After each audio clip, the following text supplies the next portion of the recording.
절차와 관련된 얘기였고요. 그러면 이제 허가에 대한 구체적인 절차인데 이런 것들이 이제 절차 이런 건 좀 디테일한 것들은 시행령에 나와 있는데요. 역시 또 가볍게 보시면 되겠습니다. 자, 그러면 일단 먼저 허가 절차가 있는데 허가 누가 한다고 했습니까? 시도경찰청장이 허가한다 했잖아요. 그러면 허가 여부의 결정 당연히 뭡니까? 시도경찰청장은 허가 또는 변경 허가의 신청을 받은 때에는 다음 사항을 검토한 후 이걸 검토하는 거죠. 세 가지를 검토해서 허가 여부를 결정하게 돼 있다는 거죠. 검토해서 허가 여부를 결정하는데 자, 일단 검토 사항이 몇 가지가 있다? 3가지가 있죠. 그래서 3가지니까 시험 문제 나오기 좋아요. 그래서 자, 검토 사항.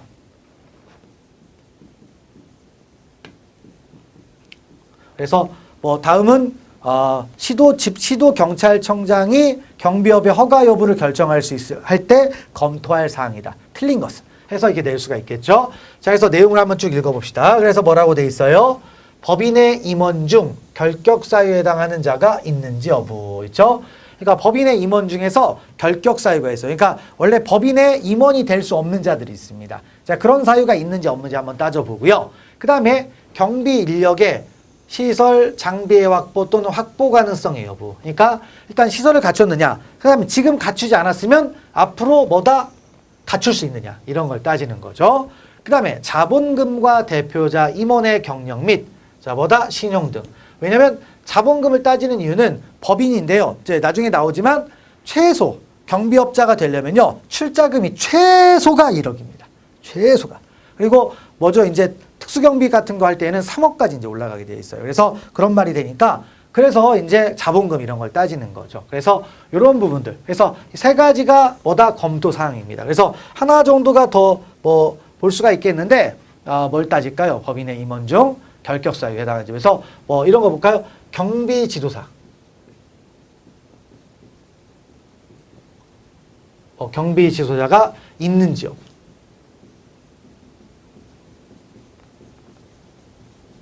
이런 거 법에 안 나와 있잖아요. 그래서 법대로 파악을 한번 하시면 되겠습니다. 됐고, 그래서 이런 걸 검토하는 겁니다.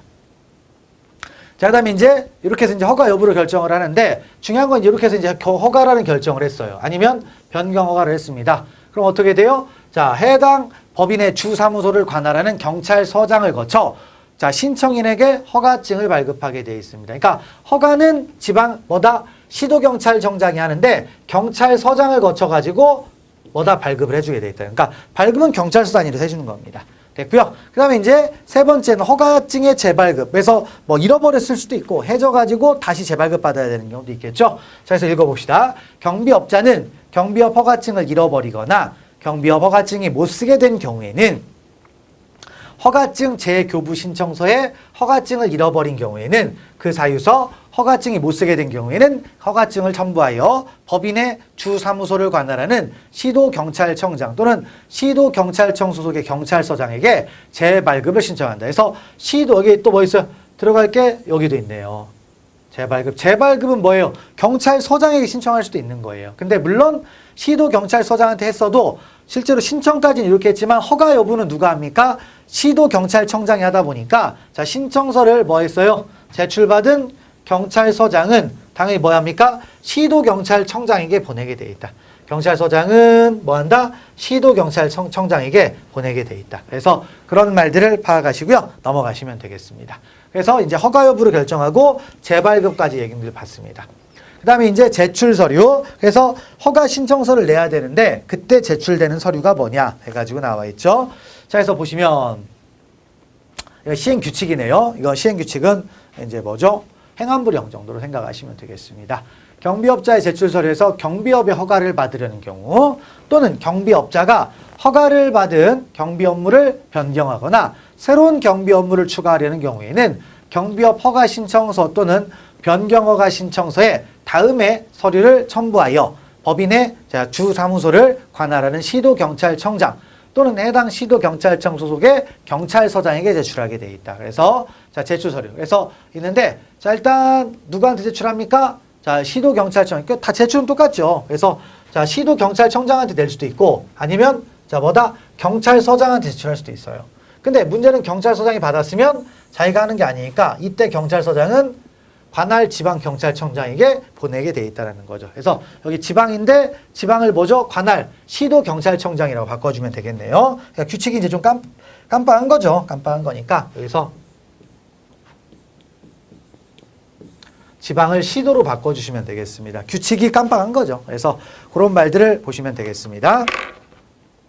관할에서 쭉 내용 있죠. 그래서 거기에서 뭡니까? 지방이 아니라 관할 시도경찰청장. 그래서 이 부분을 체크하시고 넘어가시면 되겠습니다. 자, 그래서 이제 어떤 것들이 첨부가 되느냐? 뭐 법인의 정관, 그다음에 법인 임원의 이력서, 그다음에 경비 인력, 시설, 장비의 확보 계획서, 뭐 이런 것들 있죠. 이런 것들을 보내게 돼 있다라는 겁니다. 됐고, 그다음에 넘어가시고요. 그다음에 이제 법인의 등기사항 증명서 확인해 가지고 있네요. 자, 법인이다 보니까 당연히 뭐예요? 법인이 있는지 없는지 확인해 봐야 될 거 아니에요. 그래서 경비업 허가 신청서 또는 변경허가 신청서를 제출받은 시도경찰청장은 전자정부법 36조의 1항에 따른 행정정보의 공동이용을 통하여 일단 뭐한다? 법인의 등기사항 증명서를 확인하게 되어 있다. 그러니까 등기가 되어 있는지 안 되어 있는지 정확하게 확인하자라는 거죠. 그래서 그런 말들을 알아주면 되겠습니다. 넘어가시고요. 그러면 이제 경비업자의 물적 요건, 법인이라고 했으니까 법인은 이제 원래 자본의 집합제예요. 물적 집합제가 법인이 되는 거니까 바로 물적 요건이 갖춰져야 되는 거죠. 그래서 물적 요건 어떤 것이 있다? 일단 첫 번째, 대통령령으로 정하는 1억 원 이상의 자본금입니다. 그러니까 일단 기본적으로 1억 원은 넘어서야 돼요. 1억 원 넘어서는데 대통령령으로 들어가게 되면 조금 더 올라갈 수도 있겠죠. 그러니까 법의 마지노선은 얼마다? 1억 원이다. 우리 경비업법이라는 법률에 따르면 1억 원 이상이에요. 근데 대통령령으로 가면 1억 원은 넘을 수도 있겠죠. 그래서 시행령이 있는데 좀 이따 보면 다 1억인데 어떤 거? 특수경비만 이제 나중에 대통령령으로 들어가면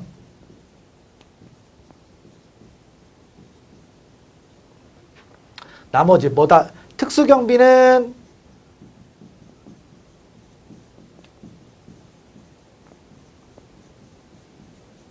3억 원 이상이 됩니다. 그리고 나머지 이제 경비 업무 있죠. 나머지 경비는 1억 원 이상입니다.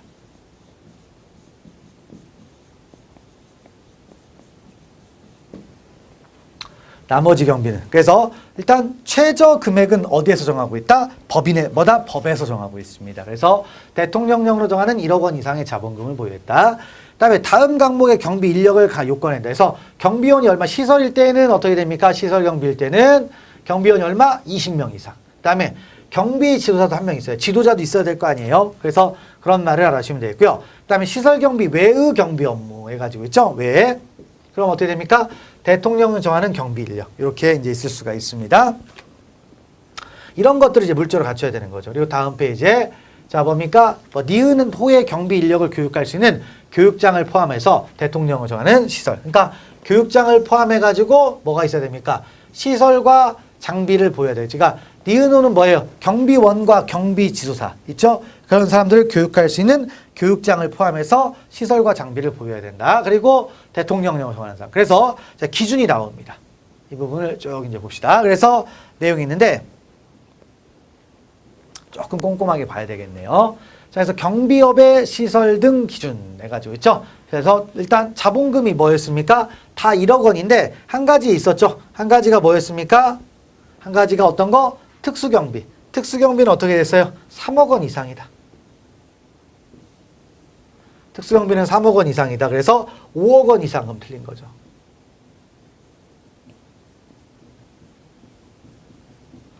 자, 특수경비는 3억 원 이상이면 된다. 그래서 이제 그걸 놓고 보시면 됩니다. 자, 그리고 이제 나머지 숫자들을 좀 보는데요. 그래서 금액은 일단 이런 거였고, 인력이 있죠. 인력은 기본적으로 뭐가 됐습니까? 경비원 20명. 그 다음에 지도사 1명, 시설은. 그 다음에 호송경비는 이제 실제로 이제 호송 중에 그런 현금의 이제 안전 이런 걸 하다 보니까 당연히 사고가 생겼을 때 제압해야 되니까 무술 유단자 5명 이상. 그 다음에 경비 지도사 1명 이상. 그래서 무술 유단자인 일반 경비원. 경비원 중에서 무술 유단자는 최소 5명 있어야 된다는 얘기죠. 자, 그 다음에 신변보호도 마찬가지로 사람을 하잖아요. 그러니까 똑같이 뭐다? 이렇게 되는 거예요. 그러니까 여기는 똑같이 가는 거죠. 자, 그 다음에 또 뭐가 있어요? 기계경비는 관제소가 이제 필요하고 그러니까 하다 보니까 통신 장비들이 들어갈 거죠. 자, 그래서 내용들 보면 전자 통신 분야 기술 자격증 소지자 5명을 포함해서 그러니까 이런 전자통신 분야 기술 자격자에서 5명을 포함한 경비원 몇 명? 10명. 그러니까 10명은 있어야 되는데 최소 5명은 뭐다? 이 전자통신 전문가여야 되는 자격증이 있어야 된다는 얘기죠. 그래서 그런 말이 있고요. 그다음에 특수경비 업무는 이제 시설 같은 거 중요시설 경비하다 보니까 특수경비원이 얼마? 20명. 다 20명 1명 이상 있네요. 자, 그러면 특이한 게 이제 2, 3, 4를 잘 보시면 되겠죠. 됐고 넘어가시면 됩니다. 그리고 이제 금액까지 이제 보셨고요. 그다음에 시설 해가지고 있는데